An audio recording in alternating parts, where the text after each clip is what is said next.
this is all for killers. I just wanna feel like killers. I just wanna feel like if I look at in the end. Killers. I just wanna feel like killers. I just wanna I won't do it all again. I just wanna feel like it's all worth it in the end. You never see it coming when it treats you like a friend. I just act like this is all for shit. I just really hope this isn't it. Someone come and set us all free. The bet you're gonna kill us, I see. Yeah. I just wanna feel like I just wanna feel like it's all worth it in the end. I just wanna feel like I just wanna how you make decisions when you can't move. Fuck the vision, I just know I can't move.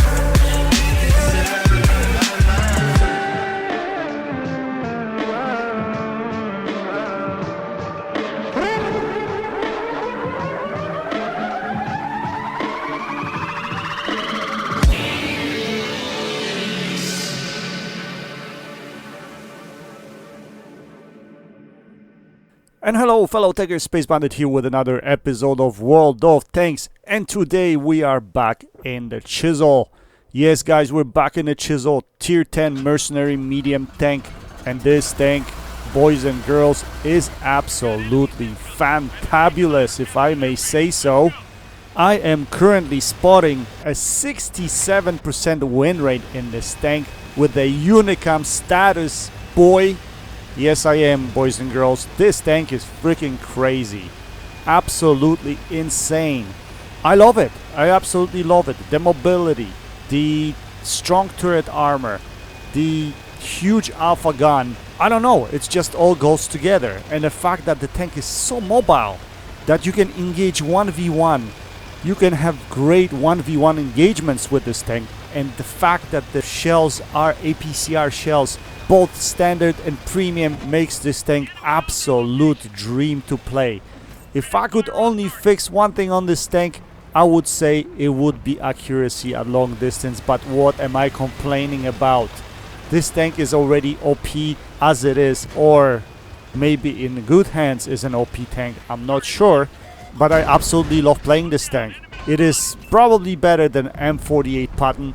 It is definitely better than Centurion Action X. The closest equivalent that I can bring to this tank is the new FV4202, which can give this tank run for its money. But what I find in this tank is I'm getting those really close battles. The battles that come down to 1v1, 3v3 at the end. Very, very exciting. Not necessarily high damage in many cases, because as you know guys, a lot of high damage games are pretty much circumstantial or ruffle stomps, right? One team runs over the other team and you take advantage of pretty much all the people that are not paying attention to you, get damage on the side, and all of a sudden you end up with a big result. Not in many cases you end up in close games, and that's what I'm all about. I love close games, I love close encounters. I love when it comes to the last few minutes of the game in order to win the match. So that's what I'm bringing you today guys. The two games that I have for you are pretty close. The first game is on map Can, which we don't get that often, to be honest. That map is pretty good, but I haven't been able to play on it because of the rotation. I don't get it that much at all. Actually, this was probably the only time I got it over my last 2 or 3 weeks of play. Second game is also very close until the end and very exciting as well, so please stick around to watch the second game as well. Anyway, let's get into the game and see what's going on. As you can see early in game, I'm just looking for shooting opportunities here, right? So I was up on a hill trying to snipe a little and spot a little. Now we can see we found a little groove where we can actually poke in between and shoot at these guys that are overexposing or overextending. Unfortunately, what I probably should have done there is track the E100. I didn't realize that this FV 4005 is behind me, so that was unfortunate. But as you can see, we don't have any presence on 7 lanes, 7 or 6 line. These 2 lines are so important because, you know, if you don't pay attention to that area, whoever is up there can pretty much put freebies into whoever is overexposing here on top of the hills. So I'm looking for other opportunities right now. I want to see if I can kind of find a different hold down scenario where I can actually take some people out of the game. So I'm looking at this FV, but he gets taken out. So we're going to push a little bit forward to see if we can spot anybody else. We spot the leopard over there. And that was the guy that probably was putting shells into me earlier in game. So at this point in time, there isn't really much we can do out of this position. We're going to have to think about where to reposition and where to get our damage, right? We don't want to just sit there, be stagnant, don't do anything, and wait for our friendlies to engage. We want to be the first in line. We want to be the ones that push this, and we want to be the ones to get spotting damage and get some damage. But we have to be doing it safe, right? So I know at this point in time that there's no one down here. I'm able to come up underneath this ridge, underneath this hill over here, see if I can spot anybody on top of the hill around, what is it, area E6. And at the same time, I want to see if this leopard is isolated, because if he is isolated, we should be able to take him one-on-one. CHISEL, amazing tank. One-on-one is one of the best, I gotta tell you that much. I mean, mobility and the fact that turret, look at that. We take a shot, we hit him, he cannot pen us. So hold down, this thing is a monster, especially with its mobility. But it seems that the leopard has a friend in this M46 or M48, excuse me. And yeah, we fluffed that shot a little bit here, but we're gonna, you know, see if any of our friendlies are gonna help us. I see this heavy tank coming with us, so that is great. In many cases in my games, no one is coming to help me. I'm trying to go and do something and no one's even really paying attention. So this is actually great that some of these players are paying attention. Anyway, we're looking for shots into this leopard. That's what I was hoping for. I can get a shot at him. But this M48 decides to go around the back. So we get a freebie. We put a freebie into him right there. At the same time, I'm paying attention whether he's coming after me. But I realized that my heavy tank went right after him right there. So I'm good. I don't have to protect this side of the map. And now all of a sudden we spot this E4. And that's going to be a challenge, because from this angle, I'm going to have a hell of a time trying to penetrate this guy. Now, even tracking shot would be difficult because his track is barely exposed there. So I decided to go for damage. I go for a cupola shot right there. And here you can see the accuracy of this gun. Unfortunately, the accuracy hitting weak spots, like I said earlier, is not the greatest. What is it? 250 meters. I cannot hit the cupola of E4. And it's either bouncing or it's missing. So we're going to try one more shell into here. We need it properly and we bounce this time around. Quite unfortunate, to be honest. I should be able to penetrate at least one of those shots, I think. Anyway, but he backs off right now. And it seems like we're winning this game a little bit. So this is my chance now to push this leopard. I know I can take him 1v1. And that's exactly what we're going to do. He's not going to expect us.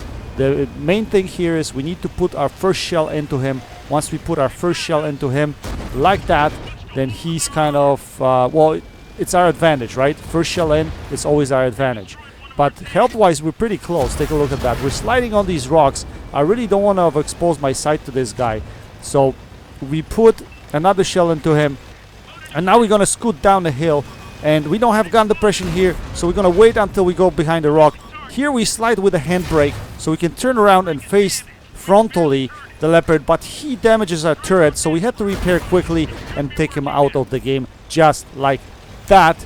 And now we are free willy. Yes, we are on the beach with a free willy. We're gonna go after the extensive damage or additional damage that we can get out of this game. So that's exactly what we're gonna do. I know FV 4005 is quite, you know, dangerous tank to face 1v1, but what do I care at this point in time? Why not give him run for his money, right? That's exactly what we're gonna try to do. Now, maybe I made a bit of a misplay here. I could have probably engaged him over the ridge earlier, but I I wanted the element of surprise. So I came all the way down here, and then I didn't realize that there is like a freaking, you know, tank over there.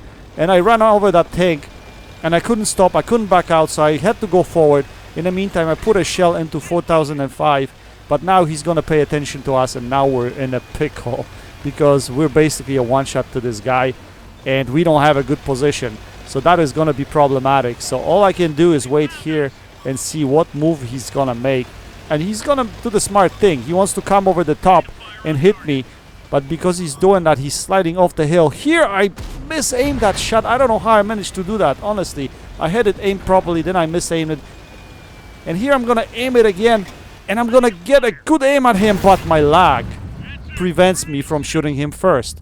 Obviously, my freaking Xbox is horrible. I don't know if it's my Xbox or if it's this game, but I think it's this game in reality, guys, that's giving me the lag. Anyway, still a very exciting game. I thought we finished with a victory. We had 12 penetrating hits, about what, 4.8 hit damage or something like that. Not a spectacular damage game, but very exciting, you know. And those are the games that are very exciting, you know what I mean? I mean, this tank gives me goosebumps, guys. Like, every time I come to play, I feel like I gotta perform in this tank, and it brings the best out of me, I think. So I really, really love playing this tank. Anyway, pretty good game, class 2, but still, I think it was worth showing. So second game is on map Prokhorovka. Majority of tanks are tier 10. There's a couple of tier 9s, there's a couple of tier 8s, and there's only one artillery per side, which is not bad at all. If it were 2 artilleries on this map or 3, yeah, it's scary shit, because this map is so open, artillery can easily hit you, take you out of the game. So we're on a better side of Prokhorovka, I think. The south spawn is probably better because of the position I'm gonna get myself into, and that position is F3 or F2, somewhere around that vicinity. And what this position does, it lets you spot and take some pot shots onto the opposition, especially if you have good view range. You can spot 1 or 2 line right there, and as you can see, we spotted something there. What is that? Oh, is that that is the new Swedish premium tank, I think. The Dragon? I think that's what it's called. But so far, that's all we spotted. We know he has a good view range. I know that for a fact. So I'm gonna be lit here all the time. And because I was lit for quite a bit, I wasn't sure if Artie was looking at me, so we're gonna drop back just like that, just to see if Artie is looking at us. But no shot came, so Artie is not looking at us, which is good. So maybe Artie is paying attention to the other side of the map, which I would really appreciate. In the meantime, we take a snapshot at the Dragon and we take him out of the game. At the same time, we see this CHISEL charging on our side of the map. I don't know what that guy is doing, so we're gonna put a shot on the move into him. We're gonna try to get closer and take him out of the game. And he gets taken out by our light tank. At the same time, I think the opposition's light tank crosses over and he puts shell into me, tracks me. And I used the repair kit, probably unnecessarily. I could have used that repair kit later on in the game, and you'll see what I'm talking about. But, you know, you make those decisions and you live with those decisions. The light tank gets taken out, and I don't have a repair kit anymore. Unfortunately, I don't have a good crew on this thing yet, because, you know, I'm still training all the crew members. I don't remember how many skills I have. I think I have 4 skills, but only recon, I think, as far as the view range skills concerned. Regardless, base view range on this tank is pretty good, 420 meters. So, but at this point I don't see anybody here, so I decided to make that move. And if I can get in between those 2 ridges here, I can spot a little bit more. And the biggest concern was if there was a Death Star sitting where this tier 8 tank is sitting right there, the Russian tank destroyer, I would have probably gotten punished really bad. But because it's only him, I could easily come in here, take liberties with him, and take him out of the game. At the same time, we can spot what's at the railroad track. I see the Death Star over there, so we're gonna put a shell into him, and we're gonna focus him a bit here There is a Death Star behind me at A1, as you can see. But I don't care about him because he has no shots at me in this position. So I'm hoping at this point in time that my friendlies that are at E1, E2, they're going to start pushing and they can get him out of the game, which eventually they will. But I don't know what's taking them so long. Like, he should have been already be taken out. There's 4 of them there, and there's only 1 tank destroyer right there. So they actually managed to take him out. So we're winning this game comfortably right now. We took this flank. But if you look at the map, the opposition is actually going to take the other side of the map quite quickly. So I'm going to have to come to a decision. Do I want to continue taking this flank, or do I want to turn around and defend, you know, our side of the map? The Death Star drops. I see a narrow shot here at the Jagdpanzer 100. That shot goes in, which is, you know, quite unlikely. Sometimes this gun is not as accurate as you saw it right there. But at this point in time, I realized, okay, I don't want to fight a hold down Jagdpanzer 100. Our side of the map gets overrun at this point in time, so I really want to go back and defend the base. And that was my thinking process here, which I don't know if it was really a proper decision, because in reality, you want to win the flank before you come back and clean up, you know, the other flank. So I'm still spotted here. I'm not sure what's spotting me, but luckily I don't get hit. So we're gonna get ourselves into this ball over here, and it looks like most of our tanks came back to try and defend the base here.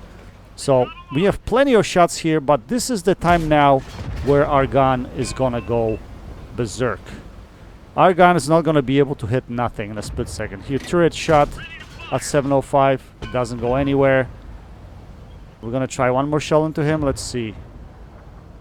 No, we switch our attention to T-57. That shot goes low. We're trying to aim at his weak spots. As you can see from long distance away, this gun is not very accurate, unfortunately. It will not hit weak spots, right? So again, I'm trying here to hit the weak spot of T-57, and it doesn't go anywhere. So just like that, we're losing this game because we got overrun on the other side. We didn't win our flank. We got overrun on the other side, and we're all concentrated in one area of the map, and we're in trouble. We're in real trouble right now because we have no map control. And these two guys, the 2 heavy tanks that are in position, well, one is in, what is it, H or G5, right? One is in G5, and the other one is in H6. They're going to pose a problem to us, because they're going to be in a position where they have really good spotting. They can spot us really easily by poking the ridge, and they don't have to have good view range in order to do that. They'll be spotting all of us here. So what to do right now? What to do? I'm trying to change position, try to go in a different position here to see if I can get some shots into these guys. Unfortunately, our tank destroyer decides to commit suicide because there is a CHISEL sitting right there, and he's taking the pot shots here and there onto the guys that are poking the ridge.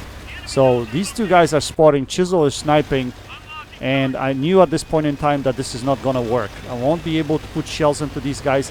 I cannot go in there in order to engage them 1v1, just too much armor. There's no way I can win this battle. And our team is in the corner of the map. So I'm like, okay, there's only one solution to winning this game. I have to put the big boy pants on, and I have to make my way to the other side of the map and try to engage those tank destroyers that are still here. Couple of huge guns, that's the problem, right? So before I engage them, one thing I was thinking about is, first of all, let's see if we can spot them here. Are they actually, did they move off their base? Are they actually coming behind us? And it doesn't seem like they are. And because if they're not, I'm gonna be able to go on the center of the map here, poke over the ridge, and potentially shoot into those heavy tanks and maybe chew a little bit of health off of them. That was the idea here. So I could see a shot at this Wheezy. I get spotted at the same time, and I'm like, who's spotting me? And it is FV 215B 183. There's nothing worse than a Death Star staring you right in the face. And I thought I would be able to wiggle out of this situation, but unfortunately he tracks me, and I already burned my repair kit, so I cannot repair my track. and I was kicking myself. I'm like, I gotta count his reload. So I was counting his reload right now up to 24 seconds. Remember, guys, hopefully he doesn't have combat ratios. So I put a shell into his bottom plate. I cannot stop. I gotta get behind him, behind his gun. I make a little juke over there to make him think I go left and I'm going right. And luckily, I just beat his reload and we managed to put a shell into him. Unfortunately, Artie hit us. Are we able to take him out of the game? Yes, we are, but we cannot repair our truck again. And this Jagdpanzer E100 is looking straight at us. I was just thinking to myself, please do not high roll. And luckily, he doesn't high roll. And we managed to take him out of the game. What a close encounter. What a close encounter. I thought I was dead right there. And look at that. I used all of my HP on these two guys. And I was able to survive. And that's what happens. If the big guns, like tank destroyer guns, are staring you in the face, they can easily take you out. If not in one, maybe in 2 shots. So you got to be careful about that. But now I have a prime position. Now I have a prime position to come behind these guys and provide crossfire. So we're going to fully aim these shots, make sure we hit them. We have to pay attention to the Artie. That's the only thing that we have to be careful, because Artie should be able to shut us down in this position right here. So we're going to back out. We're going to lose the 6th sense, and then we're going to come back slowly into the same position, knowing that Artie will be pre-aiming us. But we really want to take this Wheezy out of the game. We fully aim this shot. We take him out of the game. Now we're going to scoot back, and we're going to make the Artie safe maneuver. We're going to go around in circle and run off from this position as quickly as we can. And guess what happens? Kaboom! Artie does try to shoot me, does try to take me out of the game, but misses. And at this point in time, it's all she wrote. We took the team on our back, and we carried this game, carried the team to victory. These are the games that I admire. These are the games that I love. Even though it's not extremely high damage game, but we had to pull off spectacular moves, different kinds of things we had to do in order to win this game. We had to win the control of the map back. Now we're gonna go Artie hunting. Can we find him? Can we secure the win for the team and get a little bit more damage out of that? So we're gonna try to get behind on the top of the hill over here, but then we spot the Artie coming. Look at this shot. I have no words. Fully aimed shot. I didn't even hit him. I don't know what happened there. And here, the shell lands so close to me, and luckily I don't get splashed. So we're gonna get lucky. We're gonna get away probably with surviving this match. We put a 2nd shell into Artie, and this time we take him out of the game, securing the win for the team. Anyway, spectacular game, guys. Spectacular. Again, sometimes, I'm telling you, high damage games don't do it for me sometimes. Sometimes it's games like this that get my heart pounding, you know? Because I gotta get out of the sneaky situation. I gotta get myself and the team back on the winning end.